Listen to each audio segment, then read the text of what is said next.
My name is Rin Attaché, and I was only a junior attaché. That means I carried data pads, poured water for senior officers, and stayed quiet in big meetings.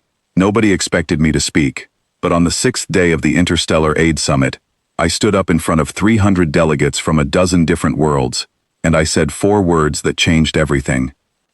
Fine, we'll handle it. I did not plan to say it, it just came out, the way tired words do when a person has heard too much arguing and too little action. I want to explain how I got to that point, because the meeting itself was already strange before I opened my mouth. The summit had gathered because of a problem called the Kathrani blight. It was a fast-spreading crop disease created by accident during old research that should never have been allowed. It had reached the farming worlds of the Varan cluster, and it was killing the food supply for millions of people. Experts said that if nothing changed within a month, hunger would spread across 3 planets. This was not a small issue. It was urgent, and everyone in that hall knew it. And yet, for 3 hours, all we did was talk. Different delegations argued about which committee should be responsible. Some worried about breaking old agreements. Others wanted more research before sending help. A representative from a wealthy trade alliance suggested we vote on a proposal to discuss forming a group to study the situation. I remember blinking at that sentence twice, because it made no sense to me. People were already suffering, and we were talking about it. I was sitting near the back with our translator device clipped to my ear, watching alien faces nod slowly at ideas that solved nothing. The Concordium ambassador, a tall being named Olketh Van, had 4 calm eyes and a very patient voice. He kept saying we must be careful, that rushing could cause bigger problems later. I understood his caution, but caution without action, when people are starving, stops being caution. It becomes a kind of silence that hides behind polite words. That is when I stood up. I did not raise my hand. I did not wait to be called. I simply stood, and my chair made a loud scraping sound against the floor, and every eye in the hall turned toward me. Fine, I said. We'll handle it. My voice was steady, though my hands were not. I kept talking before anyone could stop me. While you are still deciding who should be responsible, people are getting weaker every single day. My planet does not have the biggest fleet here. We do not have the oldest medical science in this hall. But we do have people who will start working the moment a problem is named, without waiting for permission. So we will start today. If anyone wants to join us, you are welcome. If not, we will still go. Then I sat down, because my legs did not feel steady anymore, and the room stayed silent for a long moment. It was not comfortable silence. Ambassador Van's 4 eyes had gone very wide, and he leaned toward his assistant and whispered something. My translator caught only part of it. Something like, reroute the reserve ships. I did not understand yet why my simple sentence had caused such a reaction. I would learn very soon. After the meeting, my supervisor pulled me aside.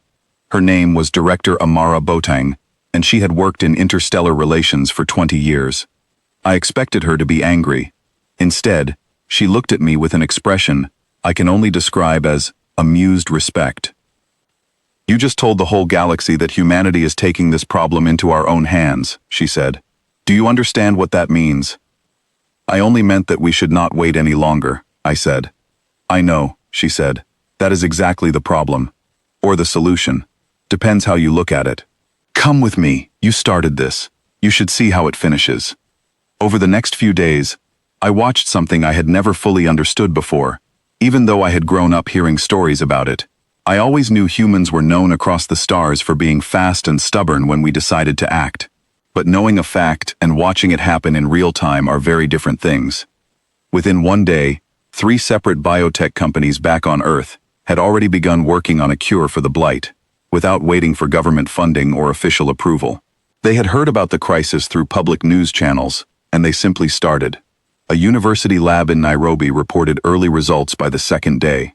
A small research group in Jakarta, mostly students and hobbyists, joined the effort and shared their notes freely with anyone who asked, including groups from other planets. At the same time, a group of independent cargo pilots who usually carried ordinary goods between systems decided, on their own, to gather emergency supplies. They did not wait for a contract. They did not wait for payment. They simply loaded their ships with food, clean water, and medical equipment, and set course for the Varen cluster, trusting that the details would be sorted out later. Director Boateng told me this kind of thing happens more often than people expect. When humans decide something needs to be done, paperwork becomes a problem for tomorrow. By the third day, one of the labs had a partial solution. It was not perfect. It only slowed the disease by about 70%, instead of stopping it completely. But 70% right now was far better than 100% months from now. The scientists did not wait for a perfect answer. They sent what they had, along with clear instructions on how to use it safely, and they kept improving it as more data came back from the field. I remember standing on the observation deck of a small transport ship with Director Boateng, watching supply crates loaded faster than I thought possible. Workers were shouting instructions to each other, some in English, some in other languages I did not recognize, from volunteers who had come from partner nations to help. Nobody seemed to be in charge in a strict sense, yet somehow everything kept moving forward. "This looks chaotic," I said. "It is chaotic," Boateng said, smiling. "But it works. We are not the most organized people in the galaxy, Rin. We are just the ones who refuse to sit still while someone suffers. Organization can catch up later." On the fourth day, something happened that surprised me even more. Ambassador Van himself came to visit our temporary command post. He walked slowly through the busy hallway, watching people carry boxes and shout updates, his 4 eyes taking in every detail. When he found me, he asked if we could speak privately. We sat in a quiet side room, away from the noise. He studied me for a long moment before speaking. "Do you know why I reacted the way I did when you stood up in that meeting?" he asked. "No," I admitted. "I only meant to stop the arguing." "Your species has a reputation," he said. "It goes back many years, long before you built your first starship. Every major power in this part of the galaxy keeps records on unusual events, patterns that repeat across history. Humans have earned a particular entry in those records. It is simply called, in our language, something close to unplanned variable." "That sounds like a warning," I said. "It is not a warning against you," he said. "It is a warning to be ready when you decide something is your responsibility. In 300 years of contact between our peoples, your kind has never once been asked to fix a crisis and made things worse. You are impatient, yes. You often act before all the facts are known.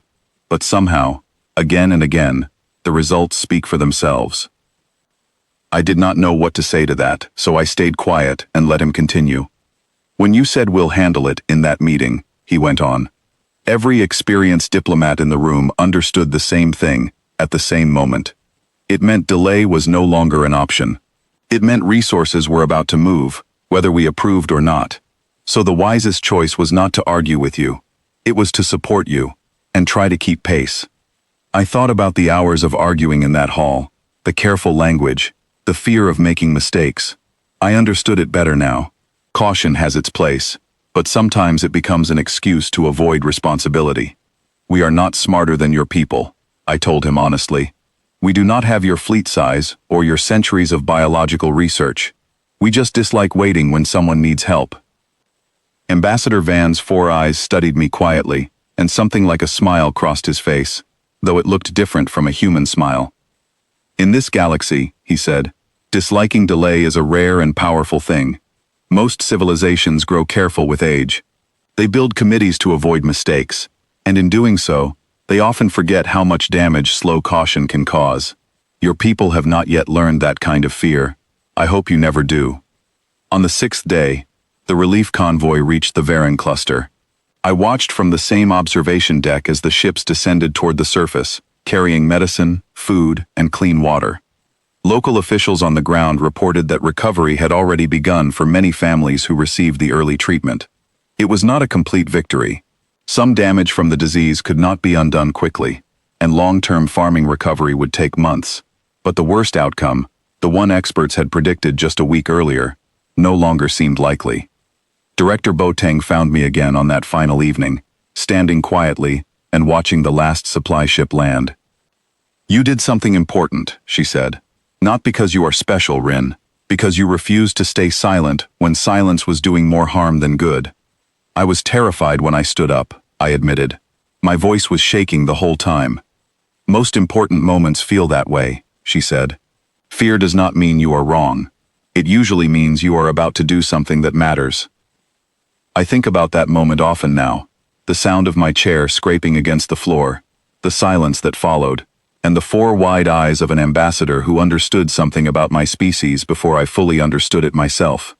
We are not the strongest people in the galaxy. We are not the wisest, and we certainly are not the most patient. But when something needs to be done, and doing nothing would cost lives, we tend to stop waiting for permission. Maybe that is not a perfect way to live. Maybe it causes mistakes sometimes, and maybe it worries the careful diplomats who prefer slow, steady plans. But on that day, in that crowded meeting hall, 4 simple words were enough to move an entire relief effort into motion faster than any committee ever could. Fine, we'll handle it. I have said many sentences since that day, in many more meetings, some far less dramatic than that first one, but none of them taught me as much as those 4 words did, spoken without planning, by a nervous junior attaché who simply could not stay seated any longer while people needed help.